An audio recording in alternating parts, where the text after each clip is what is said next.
Sibongele babukeli abahle abaqhaqhaq bekhaya Jikelele. Singena sithi qathatha. Angithi niyasho ngeZulu qathatha. Yes. Mangisi qathatha. Sesifike ngempela ke lapha. Ngempela. Ewe bukeli insimbi yesibhozo ngoku singena kuyure yethu yesithathu. Ngakho-ke bukeli ake sibheke ehamba phambili kuleli hora.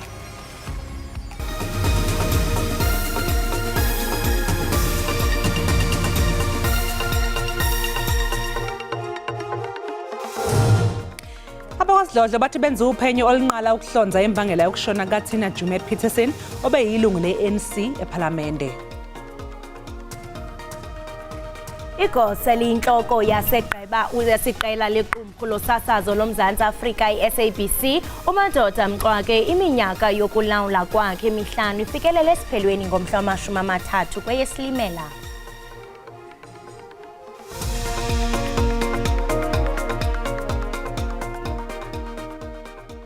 Akamshelana ngqo nejelo lendaba ze-SABC sitsalele umnxeba ngezisematheni indaba usilume indlebe ngezinika umdla ezidlumzini kwajijisana nazo ekuhlaleni sifumane kwinombolo 011 714 6133 kungenjalo siyafumaneka kwi-email news@sabc.co.za. Indaba ze-SABC ilizwi lakho elizimeleyo nelingenamkhethe.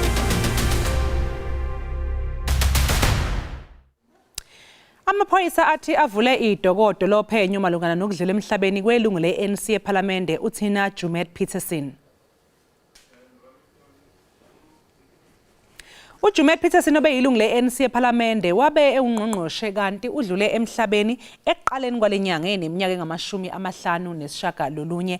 Amaphoyisa ke athi asaliphothula uphenyo lokuhlola isidumbu ukuhlonza imbangela yokufa. Kepha ke okhulumela amaphoyisa uBrigadier Atlenda Mathe uthi amaphoyisa asalinde umbiko ogcwele eminyangweni wezempilo ukuhlonza imbangela eholela ekutheni adlule emhlabeni uJumet Petition.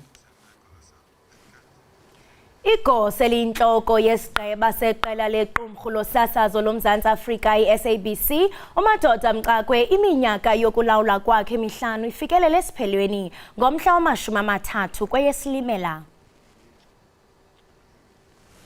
Umxwake uzibandakanye ne-SABC ngexesha ijongene nokusilela kulawulo urhwaphilizo ulawulo olugwenxa kunye nemeko yemali eqhwalelayo.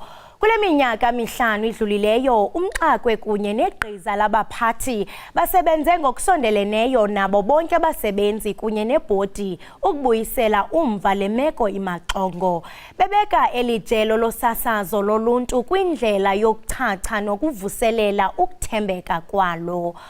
Uza kube chuba isikhwebu nenkqubo yesidlo sasekuseni i-Morning Live kwimizuzwana nje embalwa.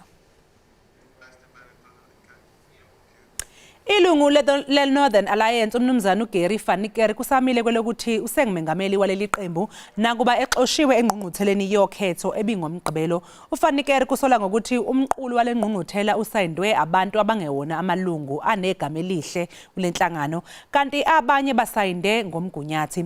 Lokhu kuza ngemva kokuba leli qembu selikhethe umengameli omusha. Ngomgqibelo amalungu wombutho iNorthern Alliance abambe inkomfa yonyula nalapho ebesonyula umongameli omtsha namalungu wesigqeba esiphezulu. Kodwa amalungu wesigqeba esiphezulu agxothiweyo atyhola ngelithi ibinkosi mthethweni lenkomfa esithi akulandelwanga nkqubo ezifaneleyo. 1. Was it by a majority vote of the Federal Working Committee? No, that did not happen. 2, by a majority vote of the FEC? That did not happen. 3, by a petition of 1,000 NA members in good standing? That did not happen. So therefore it stands to reason that that couldn't have been a Congress.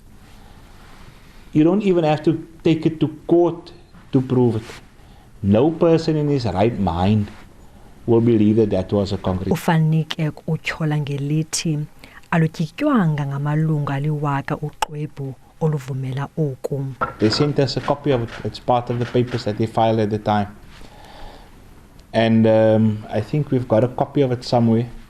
You can have a look at it yourselves. And you'll find that there's only 945 signatures on there. But So first of all, they're falling short of with 55. But I don't want to be too pedantic about 55. 945 sounds like you're close to 1,000. But then we also found out that probably, if I can give you a good estimate, 80% of those people are not members of this party. They're not members in good standing, and that's why under point 3, when I read out the media statement, I think you all have a copy of the media statement. It says there, by a petition of 1,000 NA members in good standing. So that's the other part. Then there are also forged signatures and duplicate signatures as well. Kusenjalo uYaphi Jansen wonyulwe njengenkokheli yombutho kule nkomfa umile kwelokuba le ntlanganiso ibisemthethweni kwaye zilandelwe zonke iinkqubo ezifaneleyo ukwaziphikisa nezokuba kutyikitywe ngongesemthethweni. Van Niekerk is not a handwriting expert to say which signatures are forged. Secondly, Mr. Van Niekerk disregarded those poor members of him that when they took out membership, they made crosses.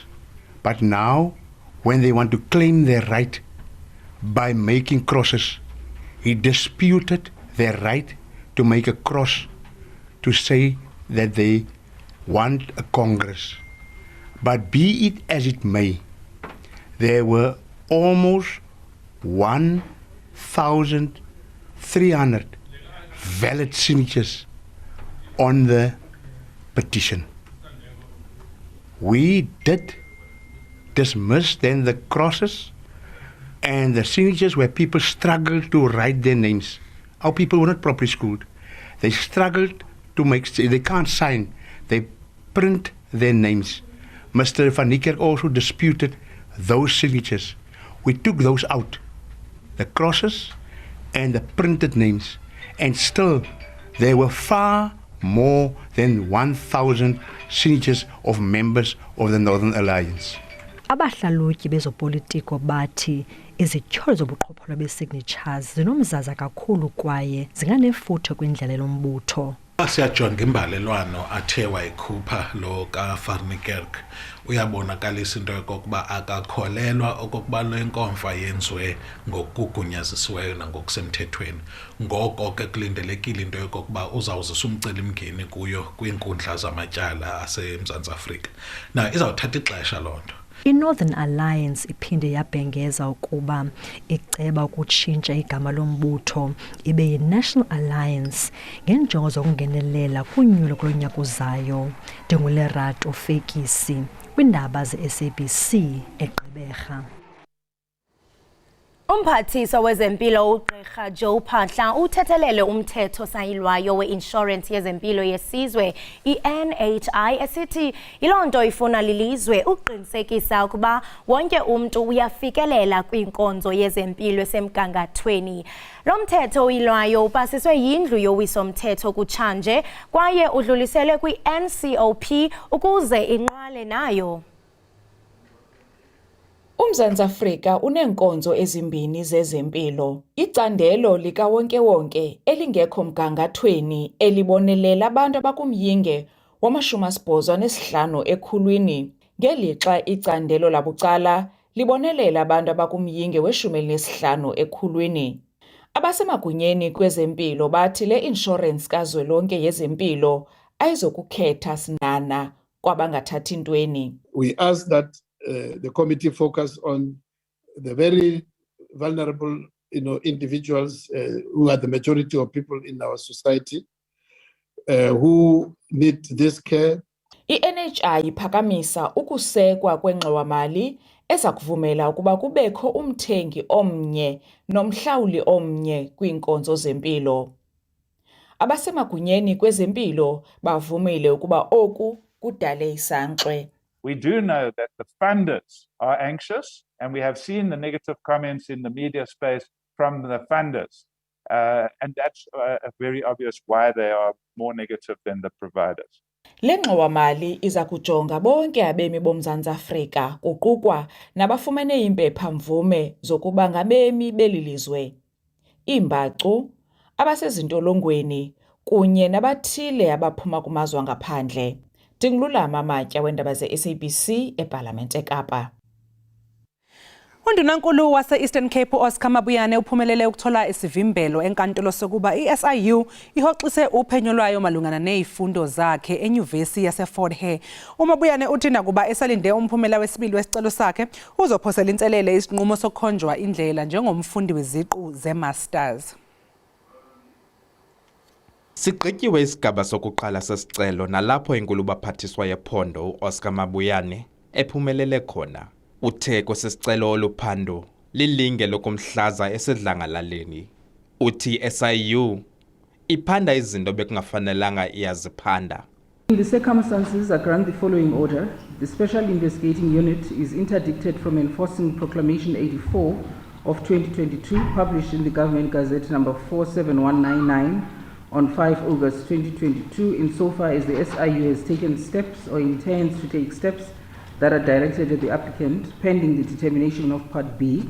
Each party is to bear its own costs, a hand-down judgment. Ngoku Mabuyane uthatha amanye amanyathelo omthetho ngakwidyunivesithi iFort Hare. Ngomso sabe sifaka amanye amaphepha okuchallenge iFort Hare ngqo kulo mba wokundikhupha ekufundeni ndingenatyala ndingenzanga nto.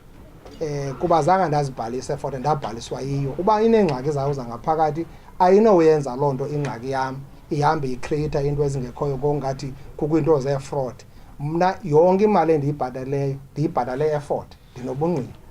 Pha ikhona iFort yandityala for that matter imali yam engekayibuyisi kum. Ukwathi kuyaxhalabisa ukusetyenziswa gwenxa kwamagunya. Baninzi abantu abahlukumezekileyo pha abanye abanandlela abanayazi inkundleni bahlele emakhaya bayagcuma zinhlungu izistudent ngezistudent.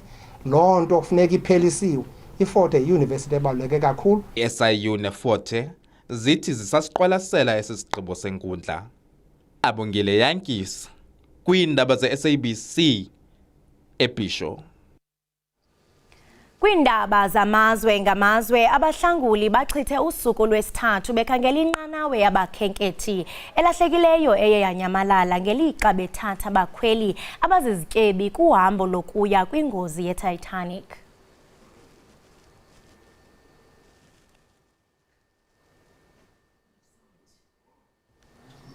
Inkwili iManicure submarine ngelamangesi yakhiwe ukuba ihlale ngaphantsi kwamanzi iiyure ezingama-96. Inika abantu abaphakathi kuyo ukuba bahlale kude kube ngomso kusasa phambi kokuba umoya uphele. Omnye umqhubi wenqwelomoya kunye nabakhweli abane babengaphakathi enqanaweni xa yaphulukana nonxibelelwano nenqanawe ephezu kolwandle malunga neeyure kunye nemizuzu engama-45 ekujuleni kwayo iiyure ezimbini kumanzi anzulu kunxweme lwaseCanada. Mbukeli sike saxoxa nobaba uKhaya Ndwandwe sixoxa ngembabazane eMahaqa. Kusemqoka dadewethu futhi kungekho ukuthi kusemqoka nje ukuthi aphile isidumbu sakhe. Umqondo wakhe uyadingakala ngoba uzazi zonke izinto esingathi zingamakhona obukhosi ukuthi ukuze ufune kunyakaze lokhu fanele wenze lokhu. Engicabanga ukuthi abakwaZulu njengamanje inselelo abanayo ukuhlala noshenge phansi bancele lonke ulwazi mayelana nobukhosi nendlunkulu kaZulu ukuthi izinto zasendlunkulu ziyanjiswa kangakanani. Ukuthi abakwaZulu bebenayo nje bebodwa ngoba ezalwa khona singakakhulumi ngamaZulu isizwe bona basekhaya ngempela bedingi bahlale phansi kube kuningi abakumelayo bese kuthi nathi esikhona lesingamaZulu kube kuningi esikufundayo nebhadi kazikho incwadi ebhalwe ngesizulu ekhuluma ngayo cishe thina njengabantu abangosomlando siyabonga ukuthi fanele sibhale incwadi eyizobe ikhuluma ngempilo yakhe yedlulisele ezizukulwaneni ezizayo. Mbukeli asiphinde sithi qu ey'tolo sizobuya ungayindawo susahlezi la ekhaya.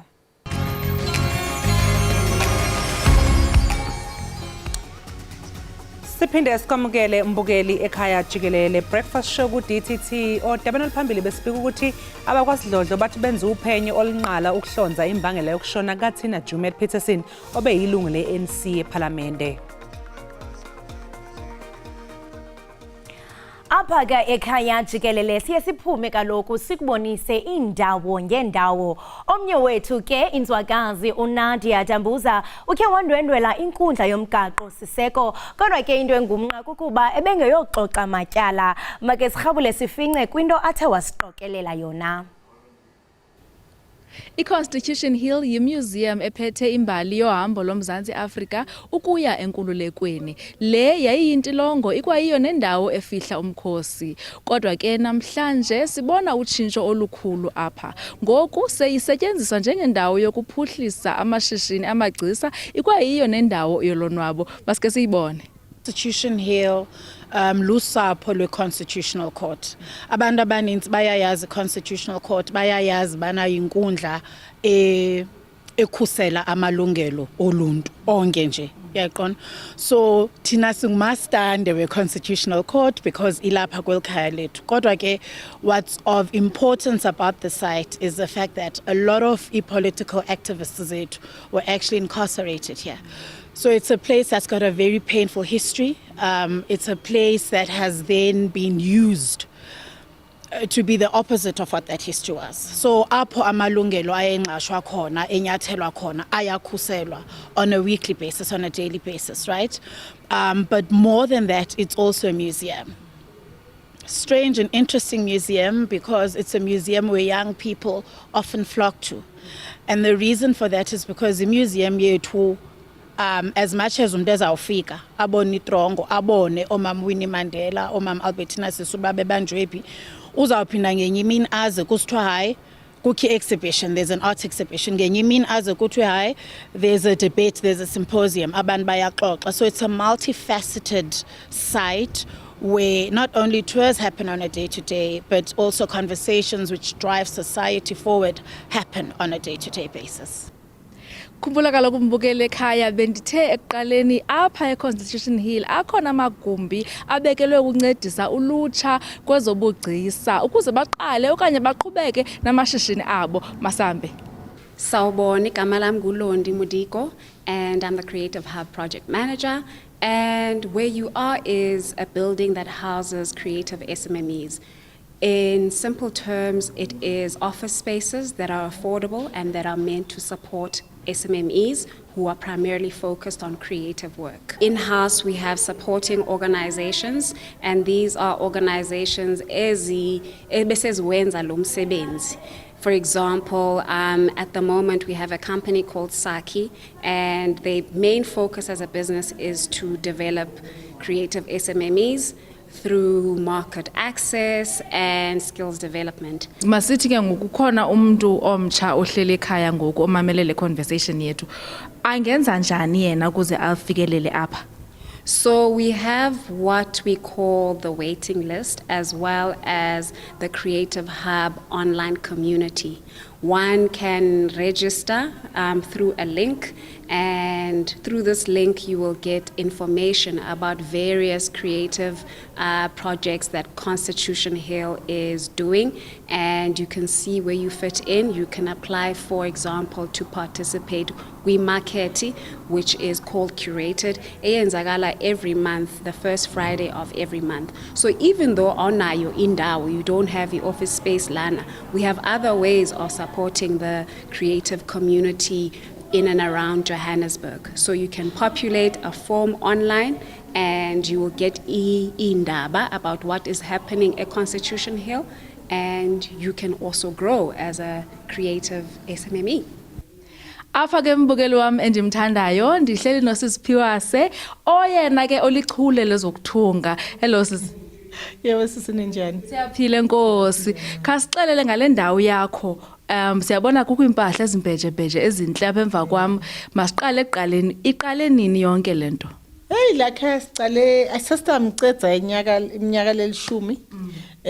Sicale lakha nje sithanza mina nje ngekwami ngiyakuthanda ukugqoka lokuhle. Kodwa kahle kahle sicaliswe ngilokuthi sabona ukuthi kude tintfo kahle tethu tesintfu leti ngathi sethambelana nesikhathi sesilungu. Kukhona kakadzeni besihlale sikugcoka but hayi kwanyalo kwesilungu ukuthi na ungene esitolo na ungathenga sketi lesi ngidawuthi ngakusebenzisa item lengithi modern but ngiko lekwenda ukuthi kusize sicale le business le. Kuhle nyani ndiyabona. Ndicela sithethe ke ngoncedo olufumana apha eCornhill. La Cornhill siyajabula kakhulu ngoba lana la sikhona eCornhill bayakhona lokuthi sisebende njengemndeni. Sisebende ukuthi nangabe kukhona lesingakuthola noma lesingakuzuza kuletinye tindzawo basivetele noma lokho kuyothengisa kumamakethe noma lokho ukuthi bantu bekuhamba nabatile bete batokhona kusibona nathi awusihleli nje kamnanzi sisikusekhaya ngoba konke sinako lesikudzingako kuthi noma kucishe bo load shedding sinesichubeke nje kodwa nje siyajabula kakhulu because kuvuleka tonke leminye iminyango beyineke ivuleke kube besingekho la Cornhill. Okay, siyabulela kakhulu. Ingaske nezinye imuseums zingaba kumila kunje, siyazidinga indawo ezichaza imvelaphi yethu kodwa ngohlobo olunomtsalane kubantu bonke. Hamba ke nawe uyozibonela. Wow, Mbukeli masibambe ngazibini pha Nadia ngokusiqokelela ingxelo ebumila bunje kenene mayibuye imvelaphi yethu. Xa sabula mgama ke novimba wethu umxholo weHollywood Bet Durban July 2023 uye watyhilwa namhlanje usithi Out of This World. uStephen Mashale bechuba isikhwebu nejelo lendaba iSABC ekuseni nje uthi ke bakulungele ukubamba lo msitho walonyaka. If we remember, COVID restrictions only were lowered literally a week before the event, so we weren't able to host a full event as such or plan for a full event. We were planning for a 50% event. But we ended up getting 35,000 people. The BDO report after the event noted that there was a 430 million rand contribution to the eThekwini's GDP, which is massive. It's the biggest ever. So even though there were the restrictions, it was the biggest ever event.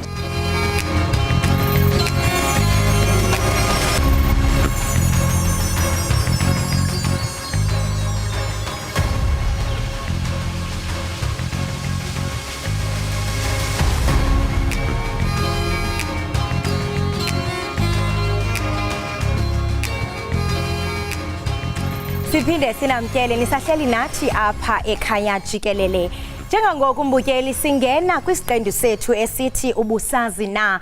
Apho kaloku sijekeza khona emuva esiqamekweni sijonga into yokubana kwenzeka ntoni na emlandweni. Kulusuku lwanamhlanje ke Mbukeli zingama-21 kunhlangano wango-1992 apho umongameli we-ANC ngeso sikhathi utata uNelson Mandela wamemezela ukumisa izingxoxo zokubuyisana nohulumente wobandlululo owabe eholwa ngabamhlophe kulandela ibhicingo sokuchongwa kwakhe.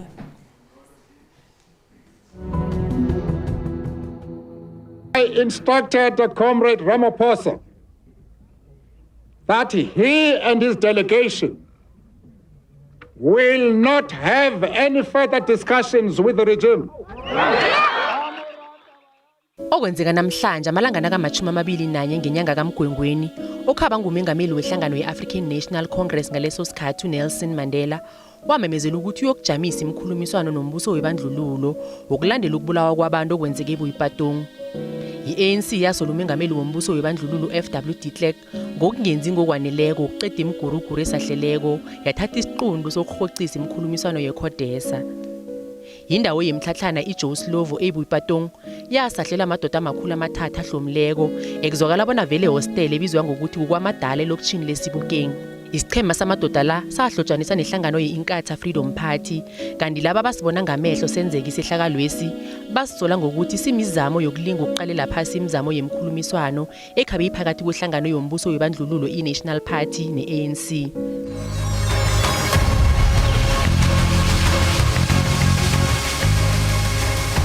Siphinde samukele Mbukeli lapha Ekhaya Jikelele Breakfast Show Mbukeli ke lapha e-SABC sinomphathi omkhulu uMadoda Mxake oseshiya ke kodwa ke esikhundleni so ke sithe nje uma ngabe simbona lapha koza kwethu iChannel 404 sathi cha hayi angeke sikwazi ukuthi singaxoxi naye lapha ekhaya lakho. Baba Mxake asikubingelele sikwamukele la ekhaya. Ngiyabonga sisi. Sethemba ukuthi uzizwa usekhaya. Ngizizwa ngisekhaya ngempela. Hayi siyathokoza kakhulu kuba nawe baba. Mhlawumbe nje akuqale sibhlungu ukuthi uyahamba asithandi. Kodwa ke phela isikhathi esifikile. Mhlawumbe nje awuqala ukusitshela ukuthi bekunjani ukusebenza lapha e-SABC. Well, it was challenging. You know, SABC is one of those organizations that are important for ilizwe lakithi. And I think the biggest issue is that when you lead an organization, eyamoshwa, that was literally systematically destroyed and made dysfunctional. Ukuyakha back kuthatha isikhathi, kuthatha ixesha, and kuthatha the contribution from all the employees of the SABC. But for me personally, it has been a very rewarding experience at a personal level, but also professionally. And ngibonga bonke abantu abasebenzele SABC for ukungixhasa for the past 5 years. It has not been easy, but we've been able to do what the SABC stands for, which is to fulfill the public mandate yethu. Sibonge kakhulu baba futhi siyawubona usubonile umsebenzi wakho omuhle wenzile. Uma ngabe nje singakubuza ukuthi mhlawumbe yini ozoyikhumbula njenge SABC. It's a lot. For me it's abantu ebesebenza nabo from maungena in the morning from abantu abagadi SABC abosisi abacleanayo abasebenza la. Abasebenzi bese SABC. These are people that come every day, despite all of the challenges. They come wanting to add value. They come dedicated, motivated, and committed. I mean, I remember during COVID, we had teams that made sure, whether it's broadcasting on television or on radio, benze sure we do and give the nation what is required. Manje baba Mxake imuphi umlayezo nje ongasishiya nawo ke thina njengabasebenzi la e-SABC? Yeah. Okokuqala nje mangibonge ngenxaso for the past 5 years. But secondly, ngithi continue doing what you're doing because you're doing it for the nation. Yes. When we talk about our public mandate, you're entertaining, educating, and informing the nation. This is at the heart of what people must SABC stand for, and I'll forever be grateful for the experience. Thank you so much baba Mxake. Sibonge kakhulu siyabonga nangeminyaka yakho the wayidedicate lapha e-SABC sikufisela konke okuhle. Ubaba Mxake kwamukela ubeshilo ke masixoxa ke off camera ukuthi mangimbuza ukuthi usekwenzani wathi hayi ohlala lapha elalini athi ukujonga izibhokwe zakhe. So ke baba engathi ungaphumula kahle sikufisela konke okuhle siyabonga ukuthi ube nathi la ekhaya Jikelele. Thank you so much. Ake mbukeli lowo bekubaba uMxake seshiya ke la e-SABC esimfisela konke okuhle. Njengamanje ke sithi qu 8 lo mangabe sibuya ukhona usisi uJessica Mbangeni ungayindawo.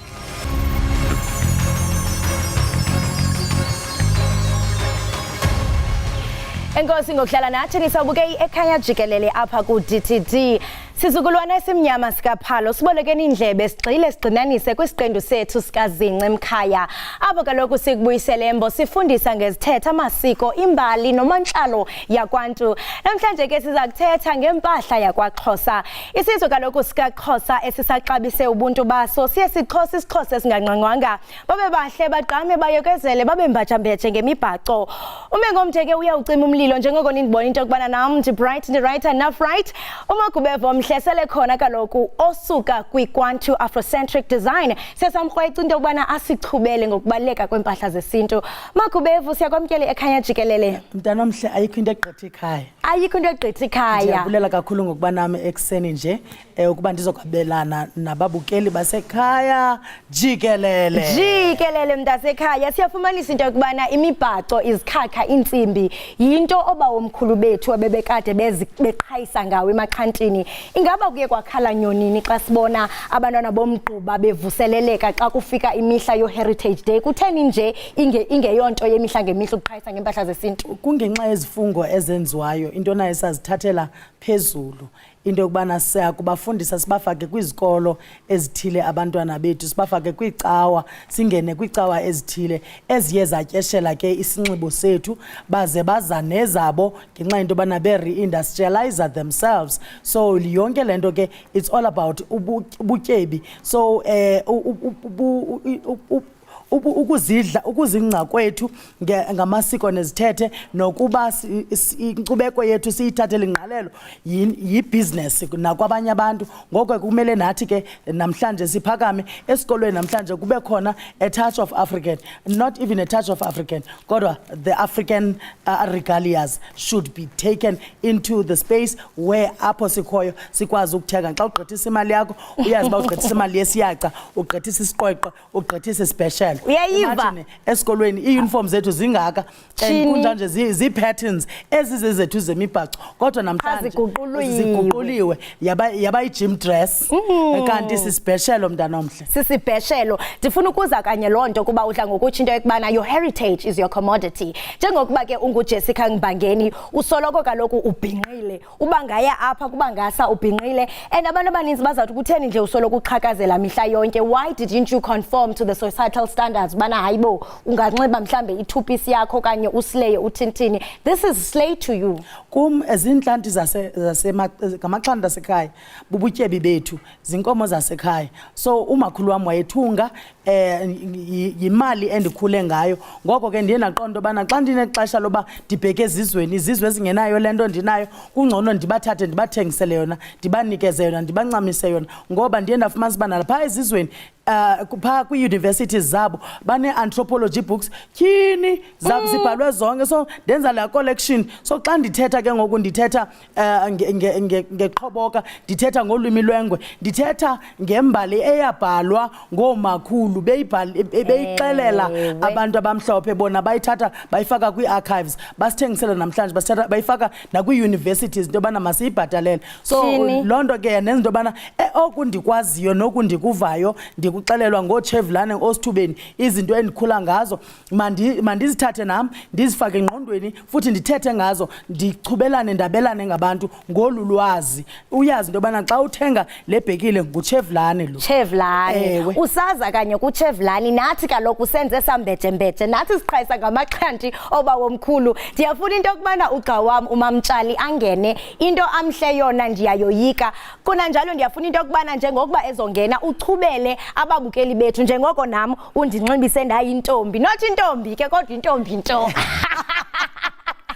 Mamtshali khawungena uzawuqhobosha lapha phambili sana ungena ke nomnumzana nguwe lo angikwazi kuma phezulu kwebhubesi kanje liyakuluma sinalo nebhubesi apha enkqubeni oze producer kufasa hayi ke mina ke futhi ke komkhulu kaloku xa usithetha ngekhaya ikhaya alibikho ngaphandle kwekomkhulu lakhona namhlanje ke ndithi apha kolijelo losasazo siyabulela kakhulu basibanele inkqubo imnandi kangaka abantu abazorelate kuyo nanguMamtshali emhle kangaka namhlanje ke Mamtshali ndifuna ukuba ndikuthwalise iqhiya unxibe umbhaco ke lo mbhaco unxibileyo ngumnyotho ngoba ngulo unabileyo unento ethi wuqu ngasemva kunjalo nje bendifuna uba ndikufake ngaphantsi ulento okuthiwa ngunoqhoni enzela uba ndikukhuphe ihipsi sana phela ndingumama ndiyaxelela uyincebetha ke le ingaphansi kwesisiyala la incebetha ke leyo incebetha ke isebenza njengebhodi ayinxitywa ke zintombi yilento ubona ke namhlanje bekufanele into yobana ukholosa umadlongothi omhle unxibe nje yena uvelboy othe yala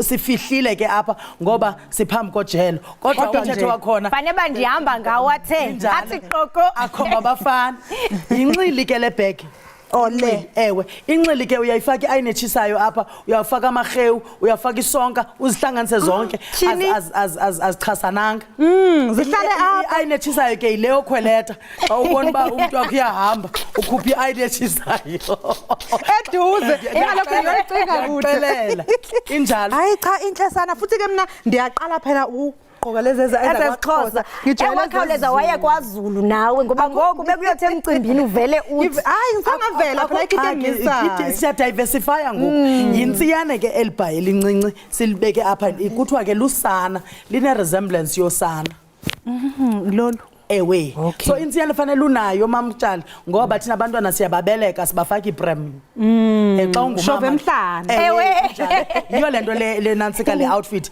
inxitywa ngumuntu ongumama ngoba ibele liwile malifakwe lincebethe ayela kodwa luwanga hayi kaloku xa ungumama xa ungumama you'll never know sisi alala sisiyala ke esi siyombisileyo apha lentsimbi lentsimbi ke ayinxitywa nangubani inxitywa ine levels inxitywa ngabantu aba-affordayo inxitywa ila level yobukumkani nabantu abazithandayo yihombo so ithatha ixesha kukwenziwa umnikazi wayo uyayichophela ayinxibe kunyaka olandelayo ngoba abantu bebezibuza into yobana abantu bakudala bebethatha ukwenza all of this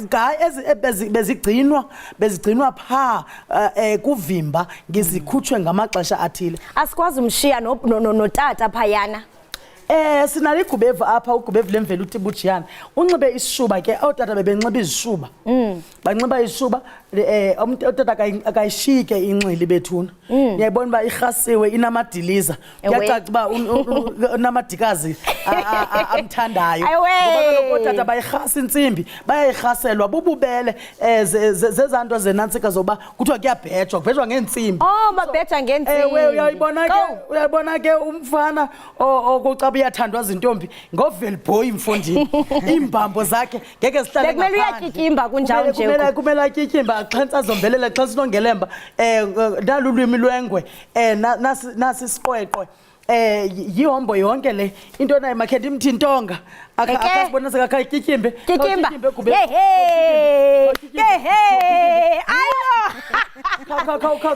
khawuzithuthe emfondini ndingumadini ujigubevu utibujiyana umsusu gubevu umjiyana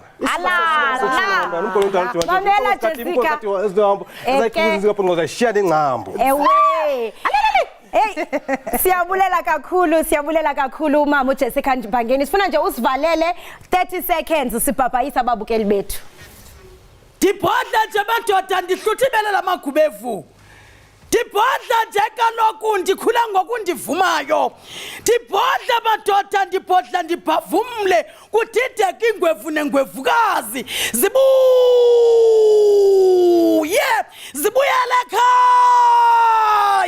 zibuyele ekhaya Jikelele ubuye umlisela nomthinjana wezula kwethu siphucula ingqondo siphucula inhlalakahle siphucula ingqiqo kuba kaloku we are the ones we've been waiting for masithina sitshotshe ke madoda zinqunqe zinqumshele xanse sizombelela ekhaya Jikelele ndiyarhama